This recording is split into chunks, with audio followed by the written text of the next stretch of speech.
সেই সময়ে ছোট্ট একটা দোয়া আমরা কেবলামুখী হয়ে বাংলাদেশের অনেক মানুষ পড়ে থাকি। আপনার কেবলামুখী যদি আপনি নাও হন তাহলেও আপনি একটা দোয়া পড়তে ভুলবেন না। দোয়াটা হচ্ছে আল্লাহুম্মা ইন্নী আসআলুকা ইলমান নাফিআ ওয়া রিজকান ওয়াসিআ ওয়া শিফাআন মিন কুল্লি দা। আল্লাহ তাআলা আল্লাহুম্মা ইন্নী আসআলুকা ইলমান নাফিআ, উপকারী জ্ঞান আপনার কাছে চাই, রিজকান ওয়াসিআ, প্রশস্ত রিজিক চাই, আর বিভিন্ন রোগ শোক থেকে আল্লাহ আপনার কাছে আমি সুস্থতা কামনা করি।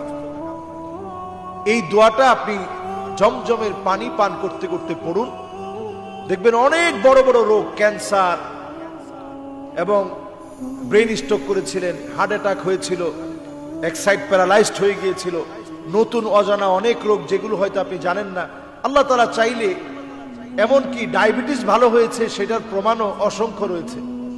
মা উ জমজম লিমা শুরিবা বিহি, জমজমের পানি যে নিয়ত করে খাবেন আল্লাহ চাইলে নিয়তটা পরিশুদ্ধ করে আল্লাহ তাআলা কবুল করবেন, নিয়ত অনুযায়ী আল্লাহ তাআলা ফলাফল দিবেন।